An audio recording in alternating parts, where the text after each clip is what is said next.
मेरी leave preparation journey start होती है क्लास 10 से। क्लास 9 तक मैं ठीक-ठाक बच्चा था, लाइक अभी तक अच्छा ही कर रहा था अपने स्कूल में। बस क्लास 10th में मैंने पढ़ाई को बहुत ही ज़्यादा एक्सटेंसिव स्टार्ट किया। लाइक वो फर्स्ट टाइम था जब मैं 2-2 बजे, 3-3 बजे रात तक लिटरली एग्जॉस्टिव पढ़ाई करता था। एंड मेरे पेरेंट्स भी शॉक थे कि इसको क्या मोटिवेशन मिल रही है। एंड मेरा बहुत बड़ा कोई मोटिवेशन नहीं था, बस ये मेरे को था कि अभी तक मेरे पूरे के पूरे फैमिली में लोगों ने 80%, 82% लाया एंड जिन्होंने भी लाइक 80-82% लाया था उनका बहुत ही अच्छा इज्जत होता था। तो मेरे को बस एक समाज में एक वो वैलिडेशन चाहिए थी, एक इज्जत चाहिए थी कि मैं भी एक अच्छा परसेंटेज लाऊं। एंड मेरे को ऐसा फील होता था कि ना यार 10th का जो है कि ये वैल्यू तो करता है, क्योंकि फलाना भैया इन्होंने इतना लाया था। जब भी 10th वगैरह का बोर्ड का रिजल्ट आता था तो लोग बहुत एक्साइटेड हो जाते थे एंड लोग कहते थे कि ये है वो है। तो वो चीज़ मैंने देखी थी, मेरे को भी था कि यार मैं उस सबका रिकॉर्ड तोड़ूंगा। एंड ये हुआ है literally, my hard work pay off. And मैंने 90% जो है अपने 10th में लाया। And I think science, math, हर में सब में 90 नंबर या उससे अबव। एंड इसके बाद again as an Indian parents, मेरे पापा, मेरे मम्मी, मेरे घर वालों को एक उम्मीद जगी कि वो ये घर का चिराग मेरा नाम करेगा रोशन, घर का राज दुलारा। And they have told me कि जाओ प्रिपरेशन करो नीट की। मेरे पास भी यही दो ऑप्शन थे, या तो मैं आईआईटी करता या तो नीट करता, जो भी यही ऑप्शन ही होता है। मेरे एक अंकल जी थे, उनका बच्चा ऑलरेडी लाइक आईआईटी की प्रिपरेशन कर रहा था एंड करेंटली वो आईआईटी धनबाद में है भी। तो उन्होंने ही मेरे को सबसे पहले बताया था आईआईटी एंड नीट के बारे में। मेरे फादर को भी उन्होंने ही बताया था, बड़ी बड़ी कोचिंगों के बारे में भी उन्होंने ही बताया था। तो वहाँ से हमारे में भी आइडिया था कि यार या तो आईआईटी करनी या तो नीट। मैंने डिसाइड किया था कि अगर मेरा मैथ में ज़्यादा नंबर आया मैं आईआईटी रुकूंगा, आईआईटी की प्रिपरेशन करूँगा। एंड अगर मेरा बायो में ज़्यादा नंबर आता है तो मैं नीट की प्रिपरेशन करूँगा, बायो और तो साइंस। एंड अनफॉर्चुनेटली दोनों में एक सिमिलर नंबर आ गया मेरे। एंड मेरे फादर उन्होंने कहा कि तू नीट की प्रिपरेशन कर, बिकॉज इसके पीछे एक बैकग्राउंड थी। मैं एक हिस्ट्री बताता हूँ।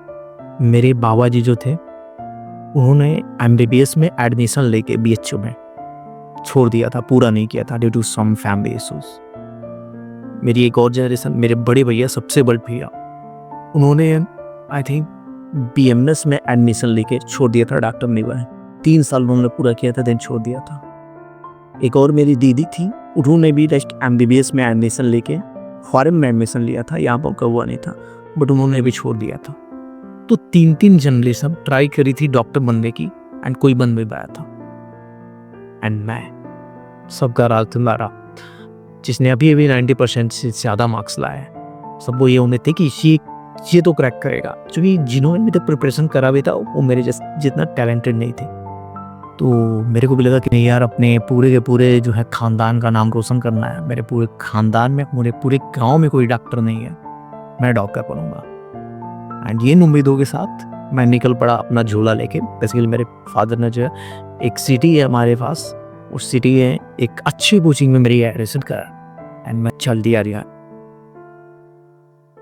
एग्ज़ाम के प्रिपरेशन के लिए। एंड ब्रदर, जैसे ही मैं एग्ज़ाम के प्रिपरेशन के लिए गया वहाँ पे, तो सबसे पहला जो मैंने काम किया, मैंने अपना एक नया सिम कार्ड लिया एंड उसमें से सारे अपने जो भी मेरे पुराने फ्रेंड्स थे उनसे कट आउट कर लिया। मैंने ये कहा कि ये सारे मेरे लिए डिस्ट्रैक्शंस हैं, अगर ये मेरे साथ रहेंगे तो मैं पढ़ाई भी कंसंट्रेट नहीं कर पाऊँ। एंड दूसरी चीज़ मैंने कही कि मैं अगले 2 साल तक कोई स्पोर्ट नहीं खेलूँगा, किसी से मतलब किसी भी ऐसी चीज़ों में इंटरेस्ट नहीं होगा जो कि मेरे को मज़े देती है। मेरा मज़ा बस पढ़ाई रहेगा। एंड इस मोटिवेशन के साथ कूद गया आपका भाई प्रिपरेशन में। मैंने वहाँ पे हॉस्टल लिया, पहले डबल रूम वाला हॉस्टल था। देन उसके बाद से मैंने प्रिपरेशन स्टार्ट करी। फर्स्ट डे कोचिंग में गया एंड फर्स्ट डे ही मतलब एक नाकाऊ सा लगा, क्योंकि वहाँ पे मैं गया तो मैं बहुत ही हताश और निराश हो गया। Reason behind this is that कि मैं था एक हिंदी मीडियम का विद्यार्थी। हिंदी माध्यम से मेरी पूरी की पूरी स्कूली शिक्षा हुई थी। एंड हमें परपेंडिकुलर, लंब, दंड, गोल, बिंदी की सारी चीज़ें पढ़ाई गई थी। वहाँ पे मैं जाके देख रहा हूँ कि इवन जो बच्चे थे वो साले खुद में आईसीएससी बोर्ड वाले, ओ सॉरी सॉरी अगर आप आईसीएससी बोर्ड से हो या सीबीएसई बोर्ड से हो, वो इंग्लिश में बात कर रहे हैं, है ब्रो, मैं कह रहा हूँ मैं किससे बात करूँ, तो मैं ऐसे थोड़ा सा इनसिक्योर होकर देख रहा हूँ, टीचर नहीं आ रहा है, तो tell me about yourself guys. अलग अलग लोग अपने अपने इंट्रोडक्शन दे रहे हैं। फर्स्ट डे ही मेरा पोपट हो गया, मैं भी उठा, what about you, tell me about yourself. तो मैंने कहा कि मैं हिंदी में बोल दूँ, दो चार वो खी करना है। तूने कहा श्योर व्हाई नॉट। मैंने अपने बारे में जो हिंदी में बताया, and that is the moment मेरे को लगा कि fuck man, I am in the wrong place. But कोई स्टार्ट करी मैंने अपने प्रिपरेशन। मैंने कहा कि कुछ भी हो, ऐसे ऐसे बंदों को मैं फाड़ दूंगा, ख़त्म कर दूंगा। आई एम द टॉप ची, यानी कि मैं चेस हूँ, एंड मैं था वेट। एंड मैंने अपनी प्रिपरेशन स्टार्ट करी, मैंने पढ़ना स्टार्ट किया। अपने उस हॉस्टल में आई थिंक मैं ही था जो सबसे ज़्यादा पढ़ता था। सुबह से लेकर शाम तक जब तक पूछी नहीं आया, मैंने स्टार्ट करी थी प्रिपरेशन। एंड हर 15 दिन के बाद वहाँ पे टेस्ट होता था। आई थिंक फर्स्ट बार तो 1 मंथ के बाद हुआ था।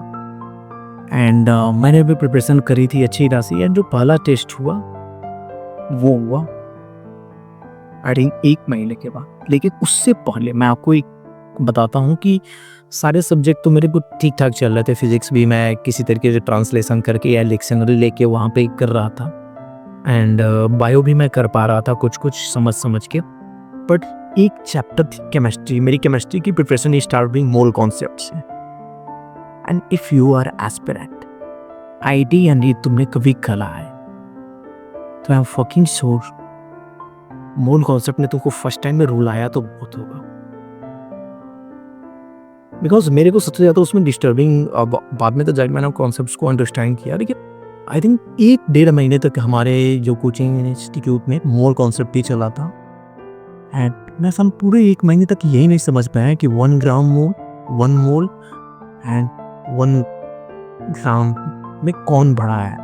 ये क्वेश्चन मेरे को उठा के टीचर पूछ देता था कि stand up, tell me the difference, which is the bigger, 1 gram mole, 1 mole और I think 1 mole of sodium. Tell me, मैं कहता मैं चाहिए तो तीनों सेम है, ये अलग अलग होते हैं क्या? क्योंकि मैंने ये बोला था एक बार, किसी ने मेरे से ऐसा क्वेश्चन किया था कि 1 gram sodium and 1 gram of sodium में कौन सा बड़ा होता है, ऐसे ही कुछ था क्वेश्चन मेरे को रिलेटेड। तो मैंने बोला था कि ये दोनों अलग अलग होते हैं क्या, एंड पूरी क्लास हंस रही थी। तो इस पार्टिकुलर चैप्टर ने मेरी बहुत बैंड बजाई थी। मेरा कॉन्फिडेंस डाउन हो गया। मेरे को लगा कि यार मेरे को समझ ही नहीं आया, क्योंकि फिजिक्स में भी जो कॉन्सेप्ट समझाते थे उसका वर्डिंग मैं रिलेट नहीं कर पा रहा था। हमारे यहाँ परपेंडिकुलर पता नहीं क्या किया, मेरे को केवल परपेंडिकुलर ही याद ही आ रहा है। ऐसे जो भी त्रिभुज होता है ऐसे होता है ना, कि एक होता है राउंड, एक होता है कर्ड, इसको पता नहीं क्या बोलते हैं। तो वो तीनों के तीनों भुजाओं की मेरे को नाम ही नहीं मालूम थे, तो वो लोग समझाते थे, मैं रिलेट ही नहीं कर पाता था। एंड धीरे धीरे मैंने ये देखा टीचर ने इंसल्ट कर दी थी। एंड बात ये है कि वो इंसल्ट करते थे, वो अपने लिए अपने जगह पे वो ठीक थे। मैं उसका जो रिस्पॉन्स अपने अंदर लेता था वो बहुत गलत था। मेरे को लगता था कि लोग मेरे को हंस रहे हैं, लोग मेरे को चूतिया समझ रहे हैं। एंड मैं लिटरली धीरे धीरे चूतियों की तरह बिहेव भी करने लगा। मैं जहाँ फ्रंट में या मिडिल में बैठता था, मैं सबसे पहले तो पीछे आ। मेरे को डर लगने लगा कि यार कहीं कोई उठा ना दे मेरे को। एंड मैं थोड़ा सा सिम की तरीके से, एंड जब मैंने 2-4 टेस्ट ऐसे हुए एंड मेरा रैंक 30, 20, 50 आने लगे, तो मेरे को लगा कि फक मैन, मेरे से ये नहीं हो पाया। अलॉन्ग विद दैट, हॉस्टल से आने के बाद इतना प्रेशर होता था पेरेंट्स का कि आज क्या हुआ, क्या हो पूछा, ये है वो है। एंड हर 15 दिन पे उनके पास टेस्ट का रिजल्ट, क्या कर रहे हो भाई, कैसा पढ़ाई कर रहे हो, घर आ जाओ, ये है वो है। मैं बहुत ही प्रेशर में रहने लगा। एंड उन प्रेशर्स को कोप करने के लिए मैं गांजा तो पीता नहीं था, दारू तो पीता नहीं था, but I have adopted another areas. वो एक पूरा का पूरा होल अलग स्टोरी है कि मैंने अपनी पूरी की पूरी जो है ये पीरियड एक एडिक्शन में बिता, बेसिकली पोर्न एडिक्शन, यानी मेरे को पोर्न का एडिक्शन हो गया था। And I was just watching porn. मेरे लिए वही कोपिंग मैकेनिज्म था। 1 साल तक मैं वहाँ पे प्रिपरेशन करा, and after 1 year I decided to back up। मेरे से नहीं हो पाएगा भाई ये चीज़ है।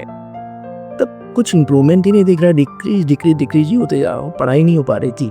और नहीं तो मेरी जो पर्सनैलिटी थी वो चेंज हो गई, एकदम सिप वाली थी। मैं यहाँ पे 90% आगे चौ में घूम रहा था, and literally I have worked very hard to achieve that.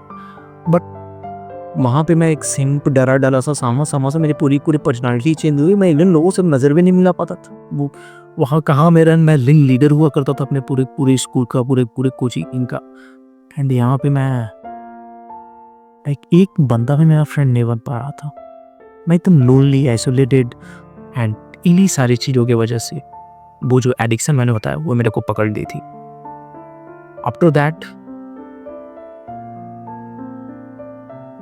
मैं घर आया, अपने 12th की एग्ज़ाम दे, नीट को थोड़ी देर के लिए ब्रेक किया, जो कि एक्चुअली जो मेरा एज ही नहीं हुआ था उस टाइम तक कि मैं 12th के साथ नीट के एग्ज़ाम को, तो मेरे कोई प्रेशर भी नहीं था। मैंने अपनी 12th की एग्ज़ाम दी, उसमें भी काफ़ी अच्छी मार्क्स नहीं आए ना, due to the same thing. And after that मैंने अगेन अपनी प्रिपरेशन स्टार्ट करी। प्रिपरेशन काफ़ी अच्छी जा रही थी इस बार।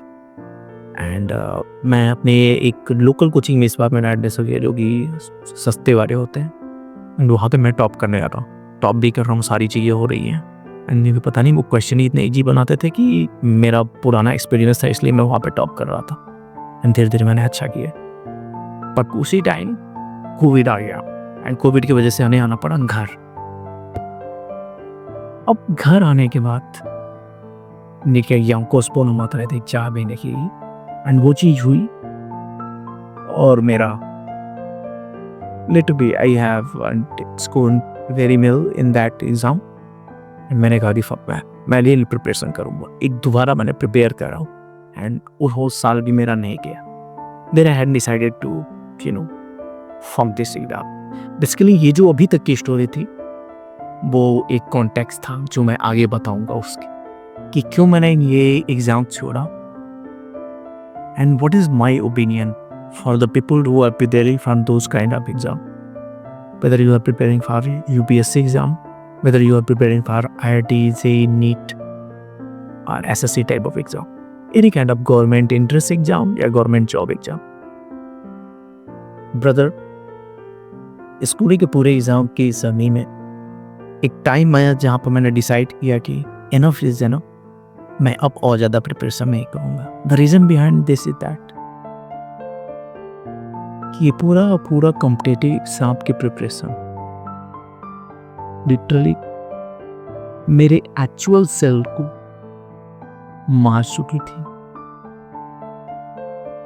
इसने मेरा मर्डर किया था पूरे के पूरे एग्जाम में। यार मैं एक इतना सोशल बंदा, इतना एक्साइटेड बंदा, इतना इंथुजियास्टिक बंदा, इतना वोकल बंदा, इतना कॉन्फिडेंट बंदा था, and during the whole phase I become a very simp, I become a very unsocial, even मेरे को सोशल एंजाइटी भी थी,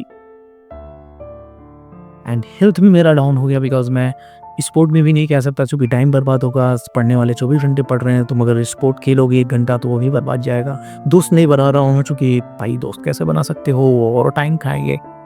गर्लफ्रेंड नहीं बना सकता बिकॉज वो बुरा है। And literally I have killed myself.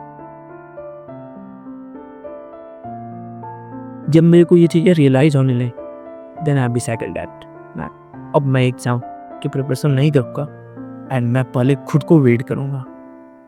May be इसका रिवार्ड बहुत ज़्यादा हो, बट ये रिवार्ड मैं अपने आप को सेक्रीफाइस करके नहीं लेने वाला भाई। कि मैं अपना हेल्थ, अपना सोशल लाइफ, अपना mental health, everything I am sacrificing here. Even I have decided, एक टाइम पे मैंने खुद सुसाइड करने का भी डिसाइड किया था due to those things, in fact circumstances की वजह से।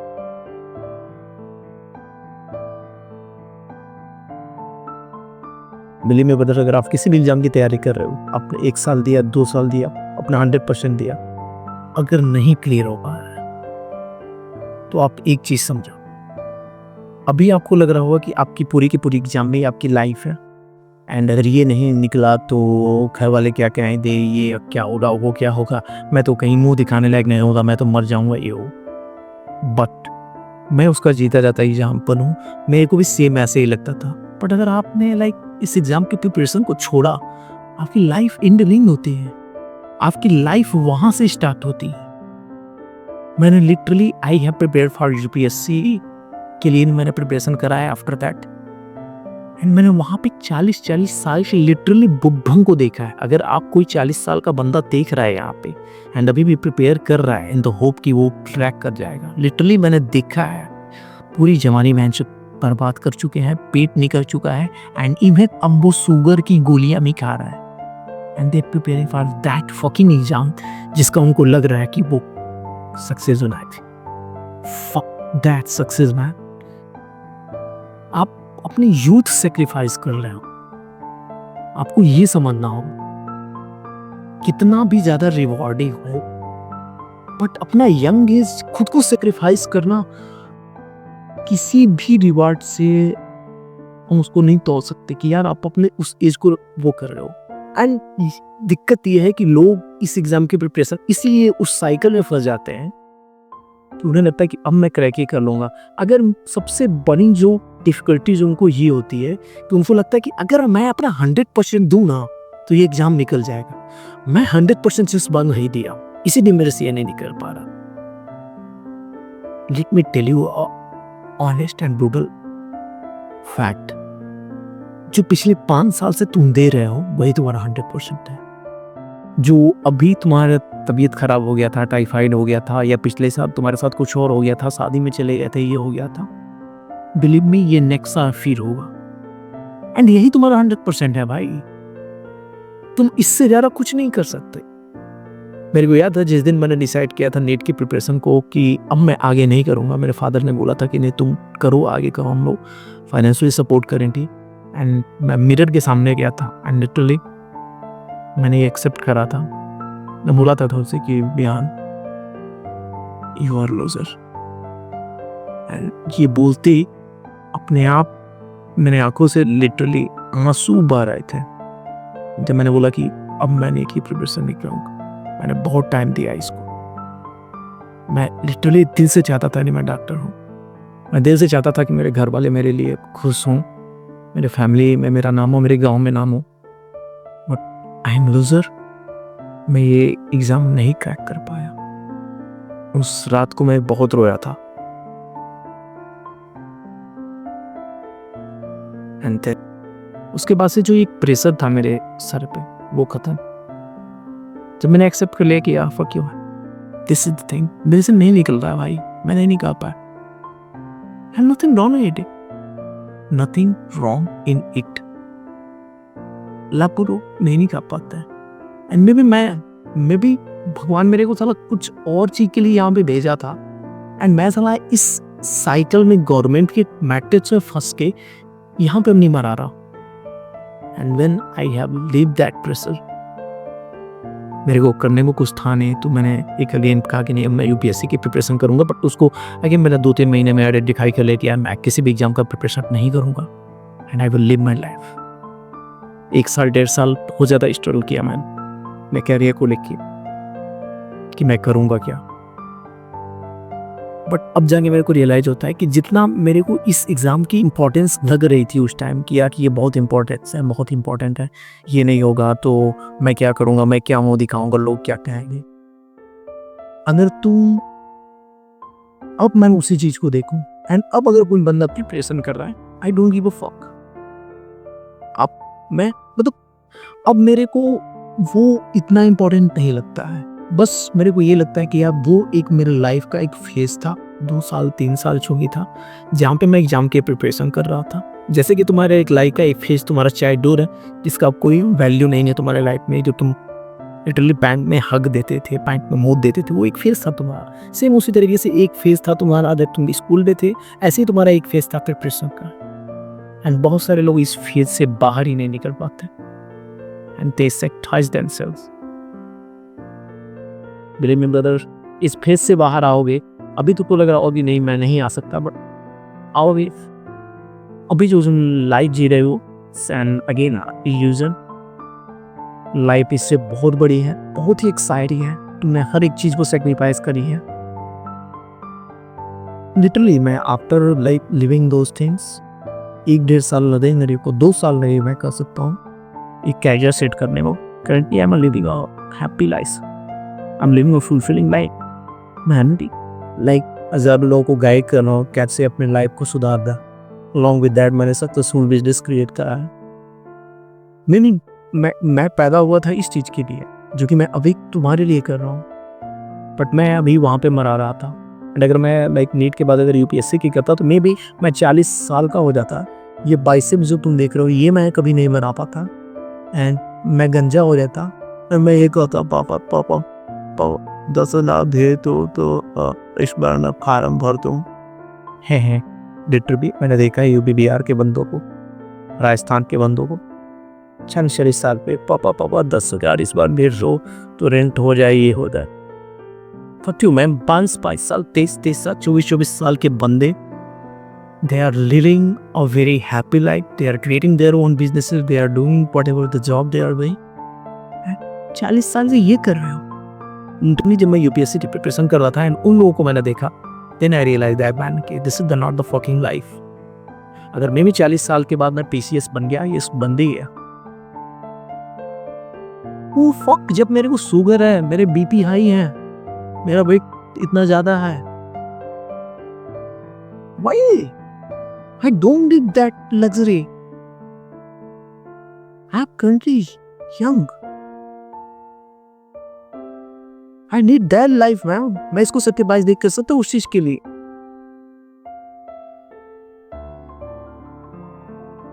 This video is just to remind you कि अगर तुम एक साइकिल में फंसे हुए हो, it's time to think about that and think very clearly. अभी जिसने लाइक प्रिपरेशन स्टार्ट करी है वो तो उस वाला ये नहीं बोलेगा मेरे को कि ए मैं कर लेगा तू ये कर रहा. भाई तुम्हारे लिए ये नहीं है वीडियो, ये उनके लिए है जो कि ऑलरेडी प्रिपरेशन करके बार बार कर पा रहे हैं. वो साइकिल से नहीं निकल पा रहा है. देखते कि मैं कर लूँगा अगले बार, मैं कर लूँगा अगर मैं अपना 100% दूँ, ये दूँ वो दूँ. Fuck you have already given your 100%, not 100%. हर साल तुम 100% दे रहे हो, यही तुम्हारा 100% है. इसलिए तुम इसमें 100% नहीं दे पा रहे हो बिकॉज तुम्हारे लिए है ही नहीं. तुम्हारा 100% देने वाला कोई और कैरियर है, वो तुमको अभी मिलेगा भी नहीं. जब इस चीज़ को छोड़ोगे तभी उसके तरफ देख पाओगे. And life is very big beyond this whole fucking preparation. बस ये समझो कि ये भी तुम्हारे लाइफ का एक फेज था. यार इस फेज से बाहर निकलो. 50 साल तक ये करना, क्या मर जाओगे क्या ये करते करते.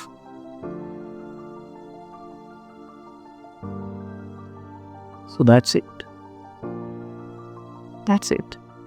Go and think about it.